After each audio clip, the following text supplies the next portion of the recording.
Assalamualaikum warahmatullahi wabarakatuh. Waalaikumsalam Salam warahmatullahi wabarakatuh. sejahtera bagi kita semua. Jumpa lagi di podcast kita kali ini, Maiwa TV. Pada kesempatan ini kita kedatangan tamu istimewa yang mungkin sudah banyak kenal, publik sudah banyak kenal, tapi kita akan bincang-bincang lebih jauh. Tamu kita kali ini adalah Profesor Dr.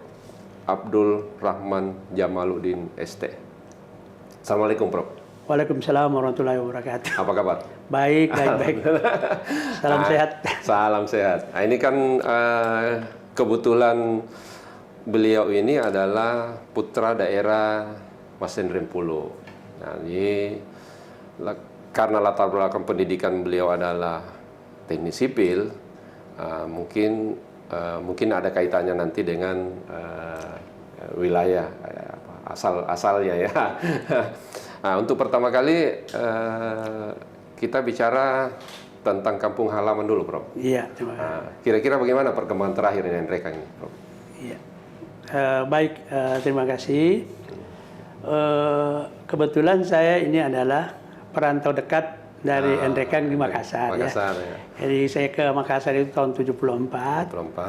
SMA di Makassar, terus masuk teknik sipil UNAS. Pada perjalanan waktu itu saya berkecimpung di bidang pendidikan, ya. Jadi saya menjadi dosen UNAS di teknik sipil tahun 1987 mulainya. Sudah hampir 35 tahun sekarang mengabdi.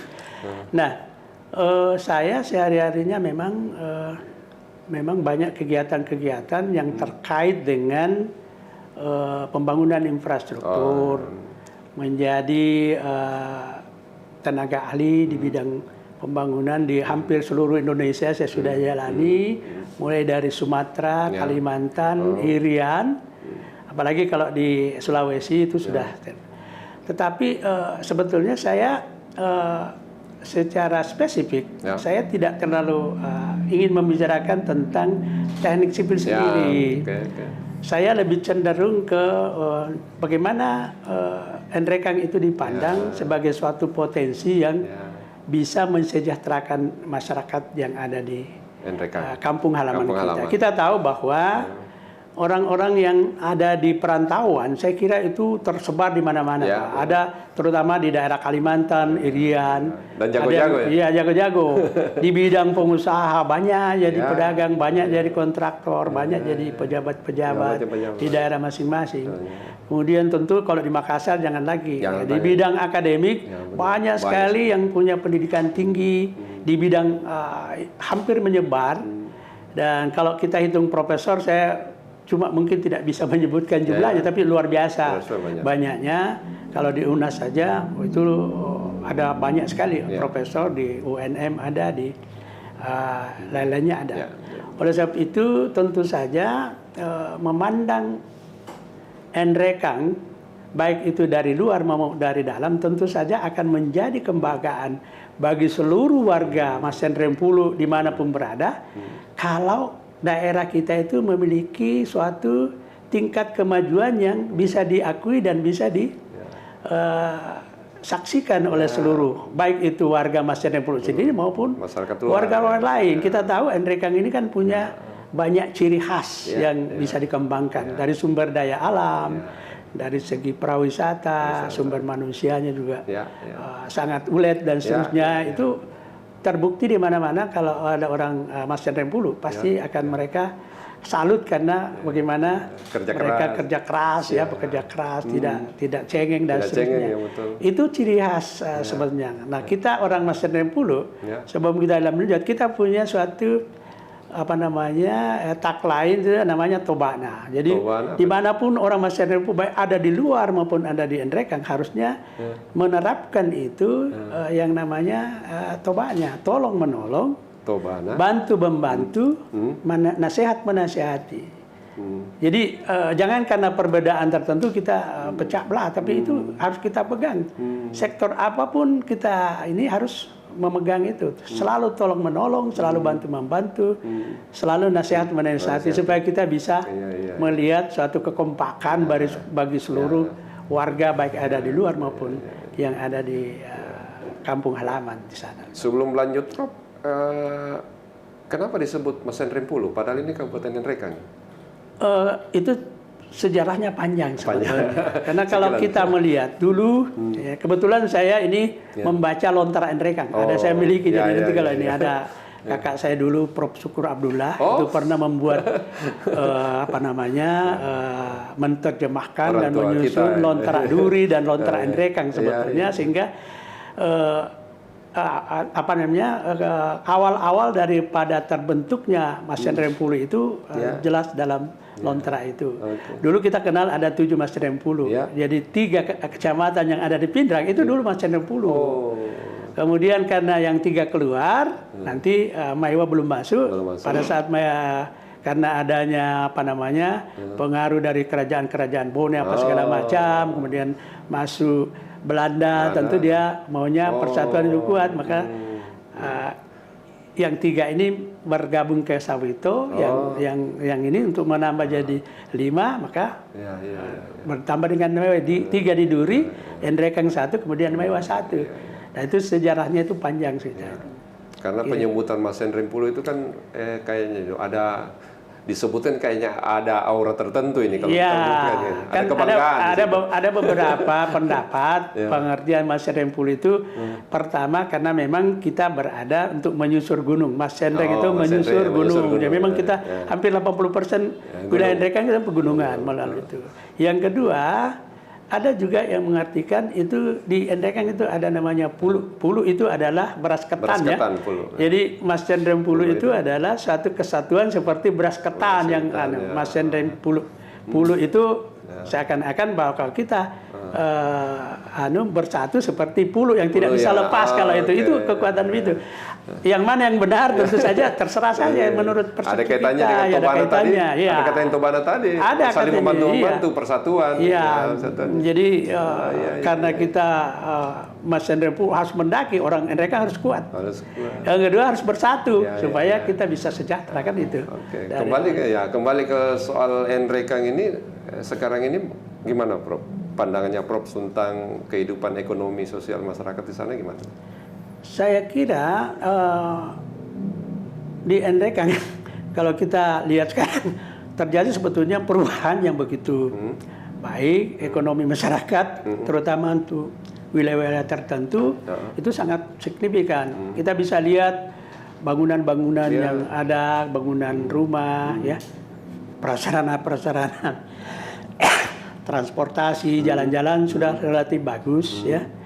Tentu saja ini adalah hasil kerja dari masyarakat Nrekang di bawah pimpinan para bupati-bupati sebelumnya, ya. Tentu saja sudah banyak yang membangun. Saya kira masing-masing punya peran untuk membangun. Kita tidak bisa menafikan setiap pemimpin itu punya gaya pemimpinnya sendiri untuk mengembangkan daerah. Cuma namanya masyarakat kan mau selalu lebih bagus lagi. Tentu kita harus hari besok harus lebih baik dari hari ini harus lebih baik dari kemarin. Soal itu kira-kira apa yang perlu kira-kira menurut Prof ini? Saya kira apapun yang sudah ada saat ini tentu kita berharap itu makin ke depan makin lebih bagus. Tentu di dalam mengelola sumber daya yang ada di Nrekang tentu harus katakanlah nanti kepemimpinan yang akan melanjutkan sekarang ini sudah harus mempelajari secara lebih detail apa sih potensi yang menonjol yang bisa meningkatkan taraf hidup masyarakat Nrekang. Kita tahu bahwa Nrekang ini merupakan daerah sentra hortikultura yang mensuplai kebutuhan-kebutuhan di kawasan timur Indonesia. Jadi yang paling menonjol itu kalau dulu yang terkenal itu adalah kopi. Sampai sekarang. Iya, sampai sekarang masih. Kalau namanya kopi Arabica Kalosi itu yang orang cari-cari. Kadang-kadang ada namanya kopi Arabica atau Arabica, tapi supaya dia laku, dia harus menyebutkan Arabica Kalosi juga. Kenapa? Karena brand Kalosi ini sudah dikenal sejak zaman penjajahan dulu, zaman Belanda sampai ke Eropa. Dan itu bersaing. Jadi sudah berapa kali dia akan apa namanya event-event untuk mencari kopi yang terenak, hampir kopi Kolesi itu menjadi yang juara di situ. Nah, potensi ini sebetulnya harus kita jadikan sebagai suatu komoditas unggulan dengan memanfaatkan lahan-lahan yang memang cocok untuk itu. Ya. Karena karakteristik lahan, hampir semua tanaman yang ada di dunia ini bisa tumbuh dengan baik di Andrekan. Dan anehnya, seluruh produk-produk hortikultura itu adalah yang terbaik kualitasnya. Contoh saja, seperti kopi tadi. Kalau kita bicara, ini mengalir saja ya. Kopi, teman saya dulu almarhum ada pedagang kopi eksportir kopi ke Eropa. Dia menampung produk-produk kopi yang ada di Andrekang untuk diekspor. Suatu ketika beliau mungkin karena teledor, karena ada tawaran-tawaran kopi Arabica yang sama yang datang dari selatan, saya tidak menyebutkan, dia campur ke situ. Setelah diekspor ke Eropa, dia dikomplain, dibuang, tidak mau terima. Padahal berapa ratus ton yang dia kirim. Nah, itu kerugian yang besar. Nah, banyak contoh yang lain. Banyak contoh yang lain seperti kentang dulu di Andrekang. Sangat terkenal kentangnya Andrekang. Enak sekali, sangat pulen. Tetapi sekarang ini tidak ada lagi yang menanam kentang. Kenapa? Ternyata bahwa orang lebih menanam tanaman-tanaman yang memiliki produksi tinggi seperti bawang seperti kol-kol yang itu lombok, tomat itu lebih tinggi aninya dibanding dengan. Nah, sekarang anehnya ini yang mungkin tidak banyak orang tahu. Andrekang ini adalah sentra pusat distribusi produk-produk pertanian hortikultura ke seluruh kawasan. Sehingga jangan heran kalau produk dari Malino, yang dari Gunung Bawakara yang juga dingin itu subur sekali, tapi mereka tidak bisa ngirim langsung. Pedagangnya itu ada di Andrekang. Maka kalau banyak perubahan sekarang di Andrekang di sepanjang jalan menuju Tator, itu karena banyaknya pedagang-pedagang yang mengambil keuntungan dari selisih harga antara harga di petani dengan harga jual. Nah, ini yang perlu.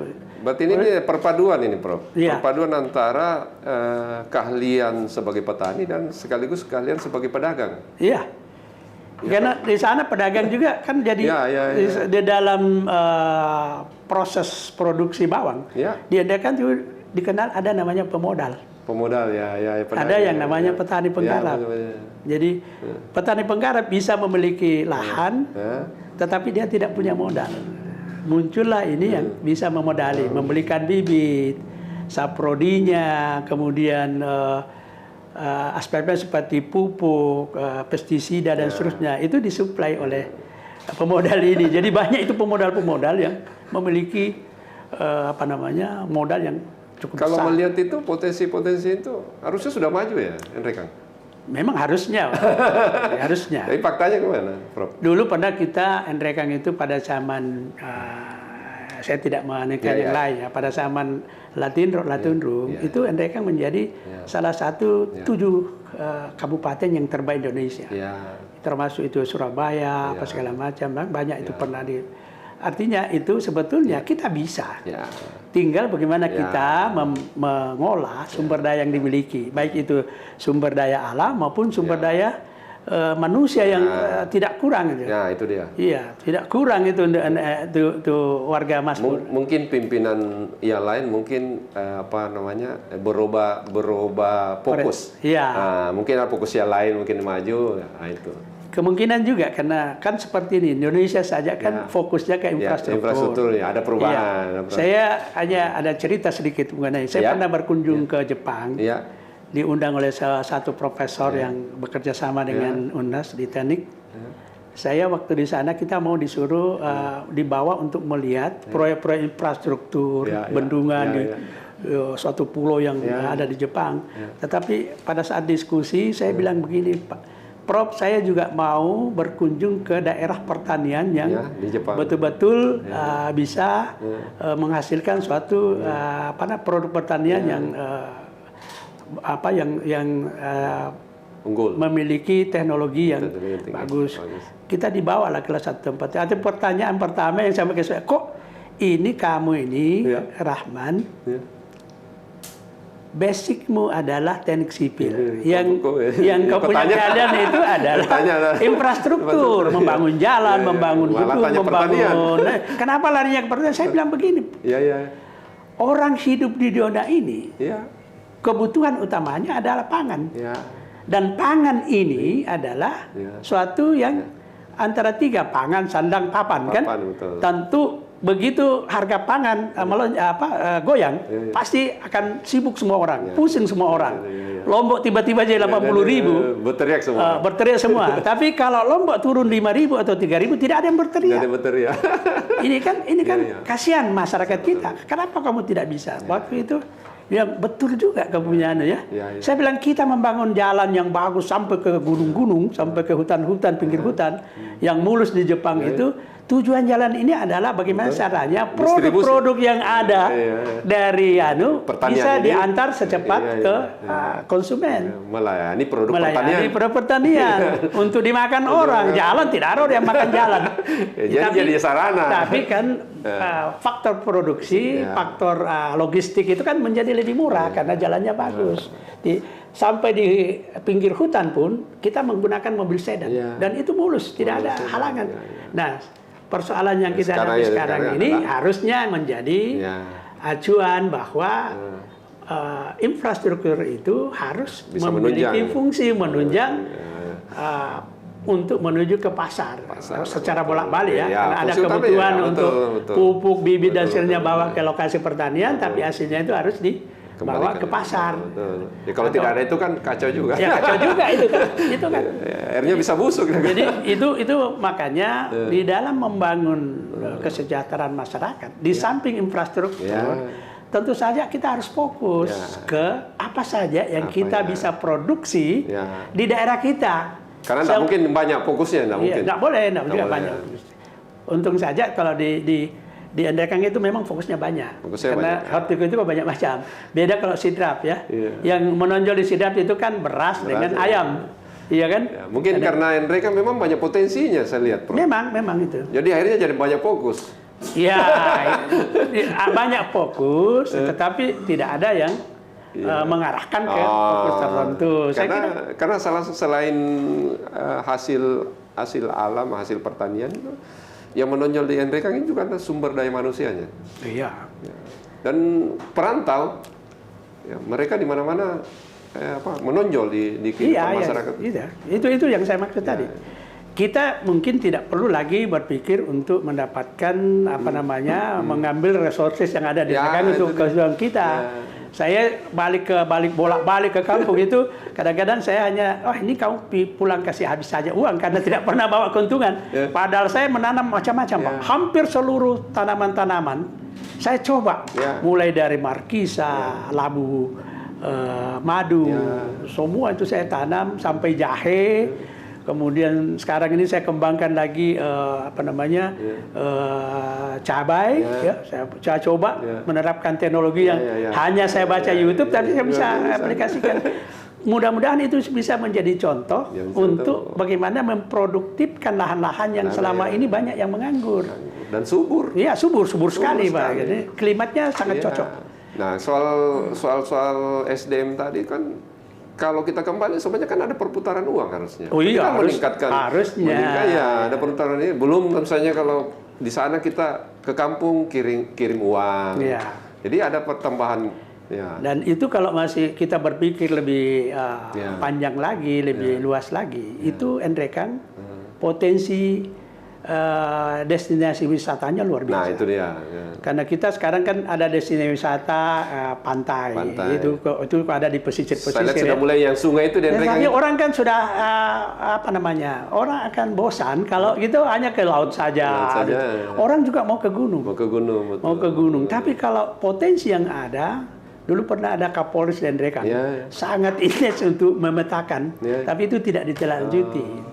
Dulu juga bagaimana kita mendekatkan memperbaiki infrastruktur. Dulu ada pernah namanya Bupati Pak Iqbal. Ya, itu luar biasa. Dulu mau membangun jalan lingkar yang sampai sekarang itu tidak berkelanjutan, supaya daerah-daerah pinggiran ini yang masih bisa digarap, tidak melewati daerah hutan lindung, masih bisa ditingkatkan. Itu seperti kopi, itu kan bagus sekali. Tapi memang agak kesulitan kali, Prof. Kalau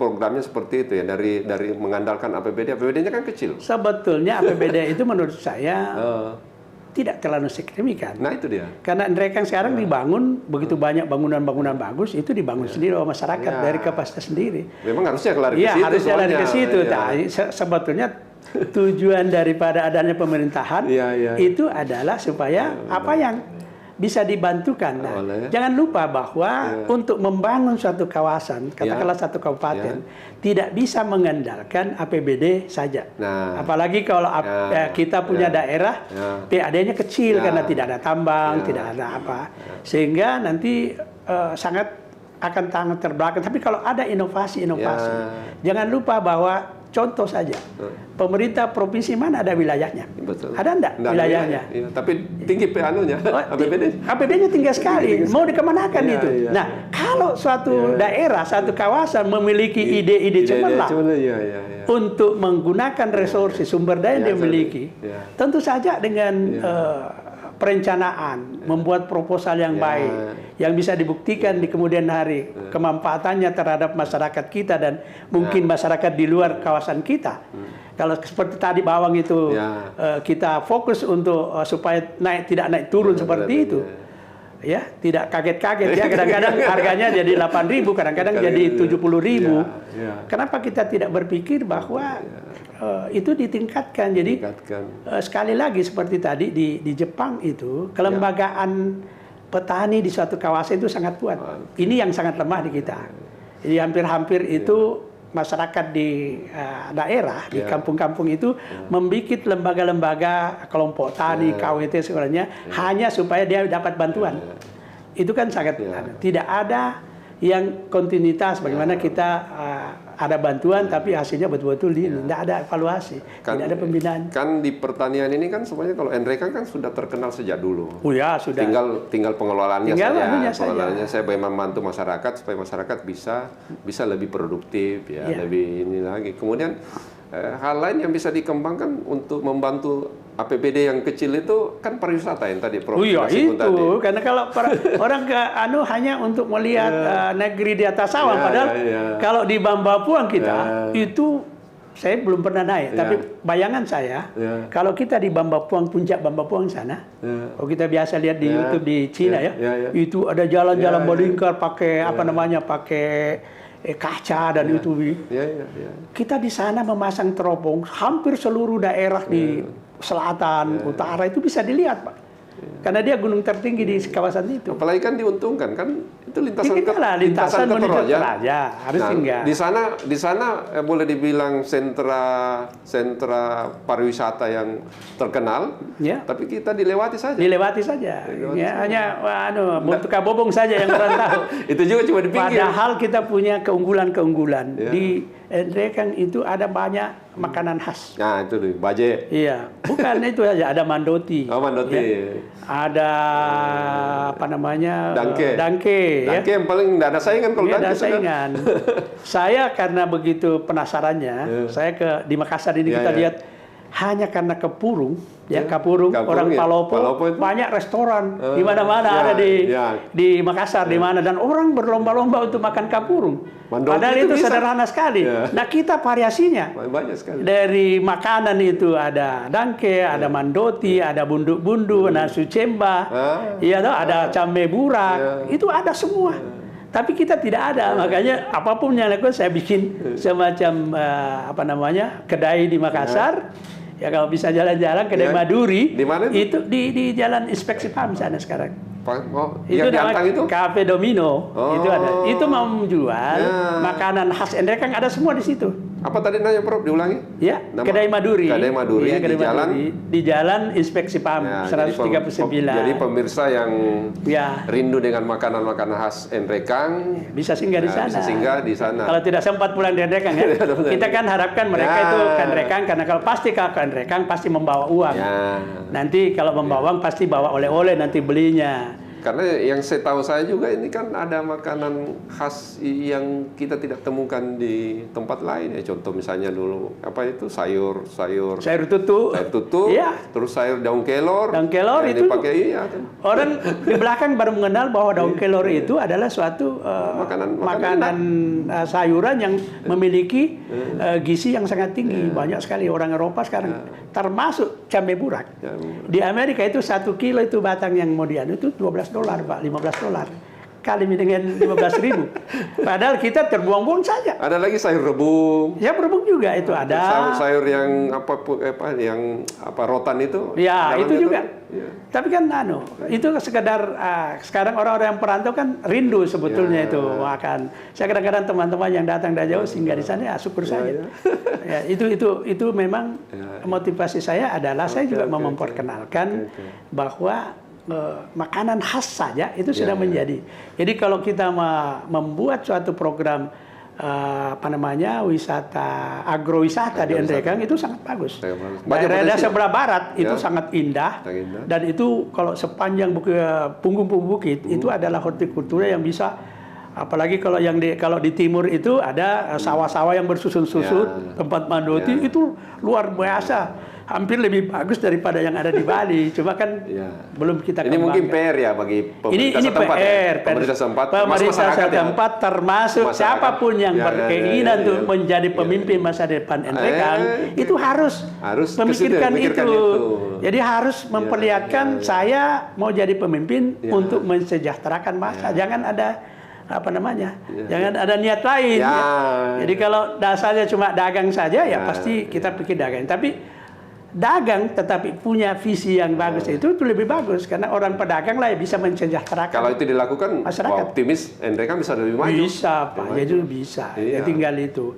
Sekarang kita merestorasi kebun-kebun kopi yang ada di Endrekang dengan begitu bagus. Tentu coba bayangkan saya di kafe saya itu membeli kopi yang dari Endrekang itu harganya 200.000 1 kilo. 1 kilo. Nah, harga di sana cuma 15.000 Pak. Berapa selisih ini? Selisihnya. Yang dapat pedagang lain. Yang dapat pedagang. Jadi yang kaya memang pedagang. Petani itu begitu. Itu juga belum tentu orang Endrekang. Nah, seandainya belum tentu. Seandainya orang pemimpin kita berpikir itu menyiapkan lahan yang diolah dengan baik, bibit yang baik, kemudian diolah dengan katakanlah full organik yang bisa diterima pasar di luar negeri. Itu luar biasa. Bayangkan Pak, kalau kita minum kopi di Starbucks, harganya berapa? 35 sampai 40.000. 1 kilo itu menghasilkan 60 gelas. Kalau dikalikan dengan 40.000 juta, berapa juta? Nah itu gambaran bahwa kalau kita bisa merangsang atau bisa memberi arahan kepada petani-petani untuk menanam dan kita bisa menjamin, katakanlah 50.000 saja Pak, semua orang akan menanam pada lahan-lahan yang cocok. Tidak perlu paksakan semua menanam bawang karena bawang itu merusak keseimbangan alam. Tapi tidak bisa juga kita menghalangi itu karena itulah sumber yang bisa meningkatkan. Tinggal diseimbangkan Tinggal saja. Bagaimana seimbangkan penggunaan pupuk yang berimbang. Pengolahan lahan yang lebih sesuai dengan kriteria untuk tidak terjadi erosi yang berlebihan. Kalau itu ilmu kami itu sebetulnya ilmu kami itu bagaimana caranya. Saya kira ini juga mungkin jadi momentum kita menyampaikan pada masyarakat Endrekang khususnya yang di sana bahwa memilih pemimpin itu lihat visi misinya. Bukan yang lain-lain. Bukan. Tapi karena kriteria untuk menjadi pemimpin itu kan tidak sesederhana itu sebetulnya.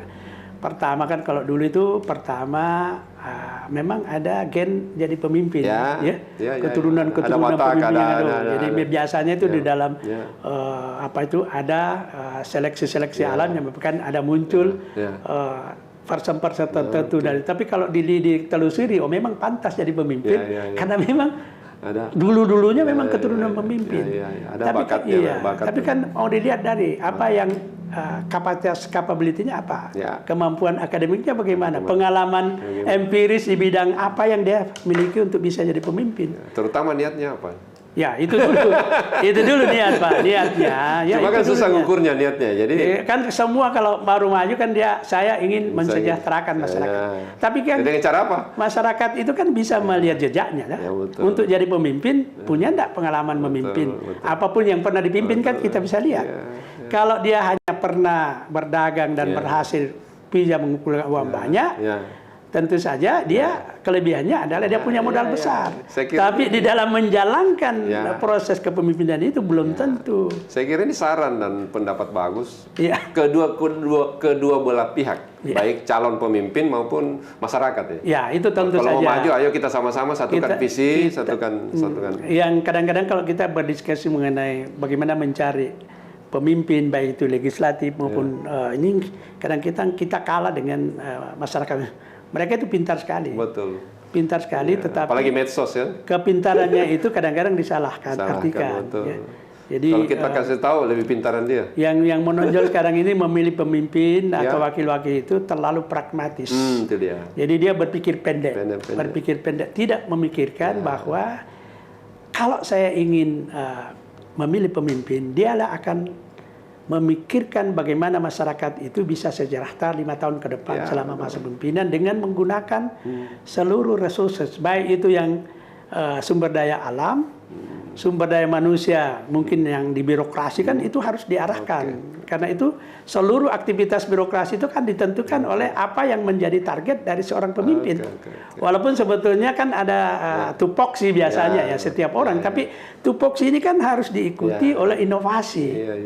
Iya, dan apa itu yang lain-lainnya itu kan menunjang komunikasi.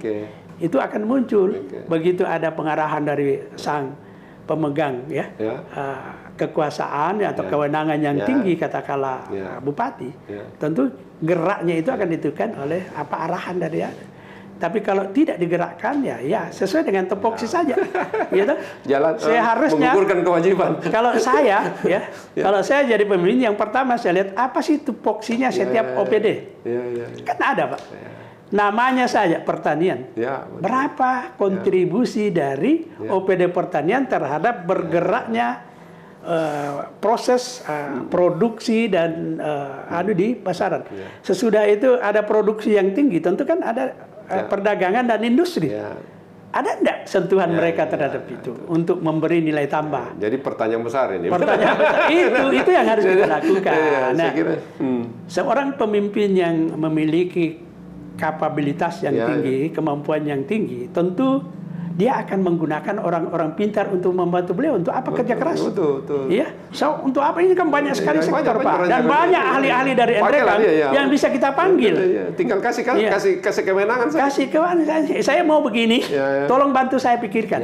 Saya mau kembangkan ini, bikin proposal, karena orang kampus kan jago membuat proposal untuk penelitian, tapi bukan untuk aplikasi. Cuma nggak punya kekuasaan. Ya, nggak ada.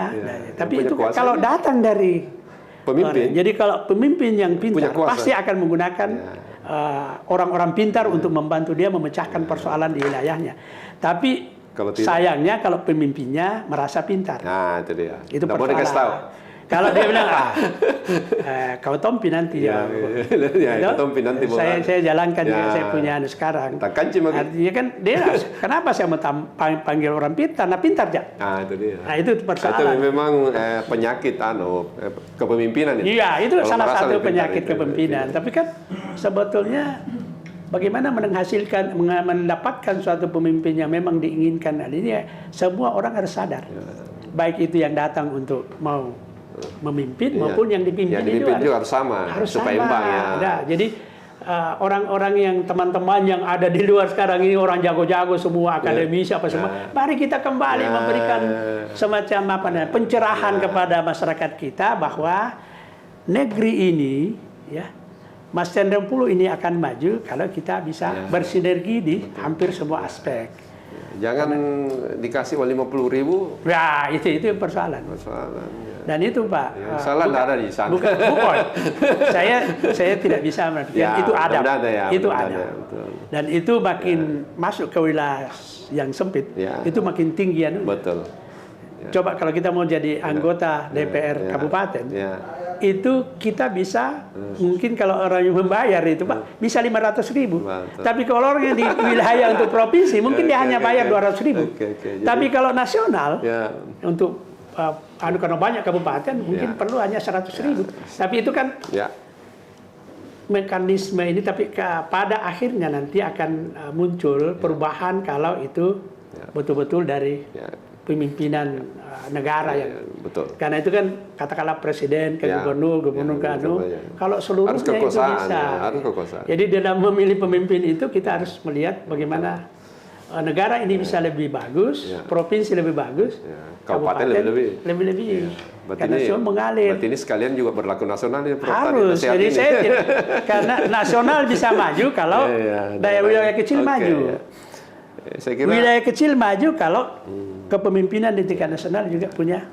Saya kira ini pembincangan yang menarik. Mungkin tidak akan habis ini. Tidak habis, Pak.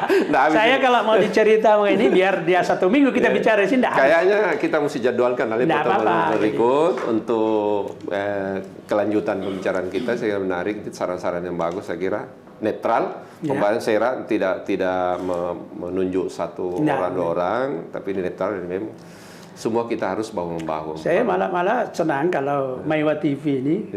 Masalahnya ada mewahnya Pak, mewah ini kan. Jadi mewah itu mengundang, kalau perlu para kandidat, baik itu legislatif maupun calon-calon bupati yang sudah mulai menampakkan wajah-wajah di pinggir jalan itu dengan baliho-baliho. Nanti saya minta bantuan supaya kita betul, nanti kita undang Pak, supaya bisa dinilai oleh masyarakat yang akan menentukan kepemimpinan. Jadi kita bisa tahu bahwa ini layak atau tidak layak. Tentunya saya pikir semua orang layak, cuma dari sekian banyak itu pasti ada yang lebih layak. Cuma kan persoalannya ada banyak, karena ada namanya kapabilitas, asabilitas, popularitas, elektabilitas. Yang terakhir itu isitas. Itu yang sayangnya sekarang ini hampir yang paling nomor 1 yang dia dulu isitasnya, bukan yang lainnya. Bukan yang lainnya. Jadi itu yang bukan tidak boleh. Itu yang sebetulnya harus kita upayakan supaya semua stakeholder itu membantu masyarakat kita memberikan pencerahan supaya kalau perlu isi tasnya paling bawah atau hilang. Yang kalau nggak bisa hilang paling bawah lah. Paling bawah lah. Susah juga karena itu. Tapi sebetulnya kan tergantung dari kebijakan, karena semua orang kan punya kepentingan. Semua kepentingan mau menang, jadi apapun sulit untuk menghilangkan sama sekali. Tapi mudah-mudahan itu dengan usaha kita melalui sosialisasi, melalui TV, orang bisa lihat. Dan tidak bosan-bosan. Tidak bosan-bosan untuk membaca, melihat.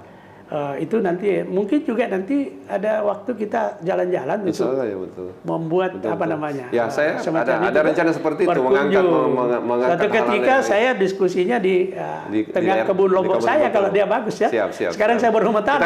Tapi kalau itu bagus kita ke situ. Tergantung ya teman-teman. Iya, nanti kan gampang Pak itu. Karena itu teman yang saya ada yang memang satu kabupaten itu dia buat konten untuk menjelaskan OPD-OPD-nya apa yang mereka harus kerjakan supaya dia bisa dinilai oleh sinergi lah, kita saling bantu. Itu untuk membesarkan memajukan daerah kita. Kemudian untuk segmen terakhir ini Prof. Kira-kira ada lebih khusus lagi saran dan arahan mungkin sekalian ke ke pemerintah sekarang dengan yang akan datang mungkin sekaligus. Saya kira apapun kelebihan dan kekurangannya, pemerintah sekarang sudah membuat suatu program perubahan yang memperlihatkan perubahan. Saya melihat bahwa untuk saat ini infrastruktur jalan hampir seluruh kawasan-kawasan yang terpencil itu sudah terjangkau. Hanya saja bahwa infrastruktur ini lebih fokus kepada pembangunan yang ini tidak memelihara dengan baik. Nah ini yang perlu. Penyakit semua ini. Saya pernah waktu zamannya Pak Latindro, saya bilang kalau kita ingin memperbaiki infrastruktur kita, maka yang pertama harus dilakukan, terutama nanti kalau ada pemimpin baru, buatlah database dari apapun yang akan dikembangkan.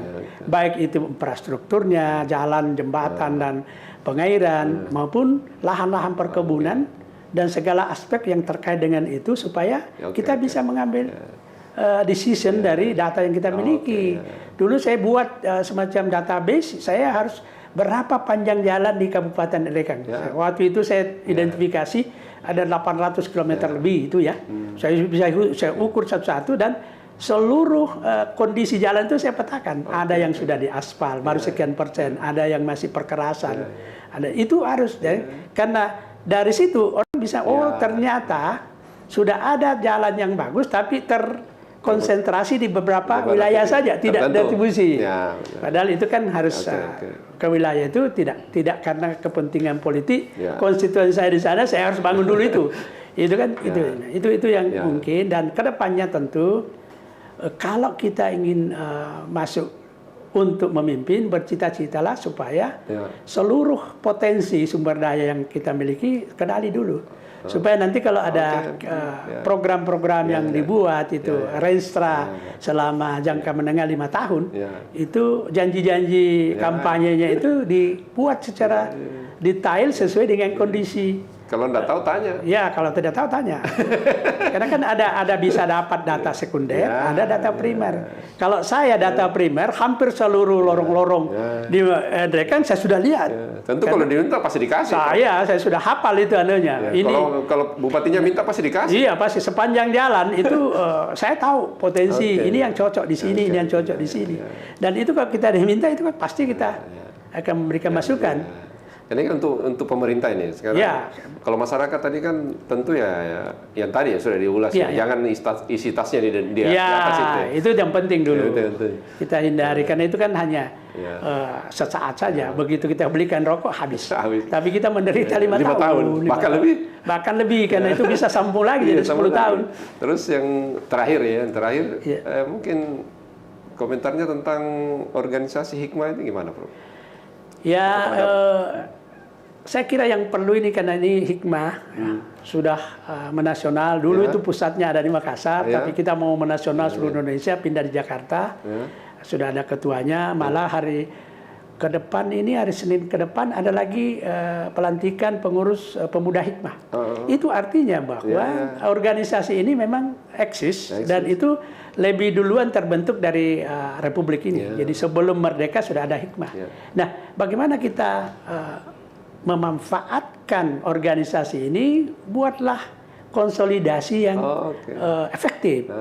Sekarang kalau ditanya, Pak Ketua, saya coba tanya Ketua Umum, berapa sih orang Hikmah yang ada di Indonesia saat ini? Baik itu yang ada di Endrekang maupun yang ada di luar Endrekang. Tidak ada jawaban, Pak. Makassar saja.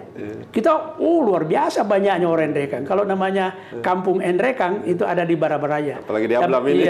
Iya, itulah Barabaraya Ablam. Tapi sekarang bergeser ke Manggala, ada ke Dayak, ada apa semua. Tapi kita tidak pernah tahu persis berapa sih orang Endrekang. Kalau kita mau jadi ketua anggota legislatif berpilih, harusnya kan kita bisa. Harusnya ada data itu. Harusnya data itu penuh, Pak. Jadi kita tahu, oh di sini tempatnya banyak orang Endrekang. Kalau kau mencalonkan diri di sini, pasti kau terpilih. Asal kita pegang tadi tobana, tolong menolong, bantu membantu, nasihat menasihati. Jangan saling menyikut. Kasih kesempatan yang punya potensi yang besar. Mak Doti. Iya. Jadi kita Pulau Mandot menyatu seperti Pulau Mandoti. Saya kira itu. Saya kira lengkap sekali. Ini sudah ada saran ke masyarakat, ada saran ke pemerintah, ada saran ke Hikmah. Hikmah himpunan keluarga Mas Hendrimpulu. Jadi itu Hikmah baru-baru saya terbentuk. Ini sekadar informasi, baru terbentuk. Ketua umumnya adalah Andi Nurdin Rukman Karumpa. Ini nasional dan banyak sekali tokoh-tokoh. Setahu saya banyak tokoh-tokoh yang ada di situ, dan saya kira ini mereka semua punya tanggung jawab untuk membesarkan dan memajukan kampung halaman kita, termasuk kita, apalagi kita yang ada di Sulawesi Selatan. Saya kira itu mungkin lain waktu, Prof, bisa kita. Saya kira kalau kita ingin mencerita Endrekang itu waktunya tidak cukup dengan hanya beberapa jam ya, Ya. karena masih banyak aspek yang perlu kita lihat. banyak aspek. Dan itu bisa Sejarah menghadirkan pakar-pakar yang dari NRECAN untuk bisa memberi kontribusi terhadap bagaimana NRECAN ke depan lebih sejahtera, lebih paling tidak lebih bagus dari yang lebih sekarang. membanggai, harusnya. Sekarang. Oke. Saya kira itu. Oke, terima kasih banyak. Saya kira pembincang kita yang hari ini sangat menarik dan membahas banyak tentang bagaimana memajukan NRECAN. Kalau mau, ini bisa dijadikan sebagai masukan-masukan dan saran-saran. Saya kira bisa dipahami satu persatu dari semua yang bincangkan dengan Prof tadi. Dan insya Allah kalau itu dilaksanakan mungkin tidak semua bisa berkontribusi memajukan NRECAN secara keseluruhan. Saya kira itu saja. Sampai jumpa kembali. Assalamualaikum warahmatullahi wabarakatuh. Waalaikumsalam warahmatullahi wabarakatuh.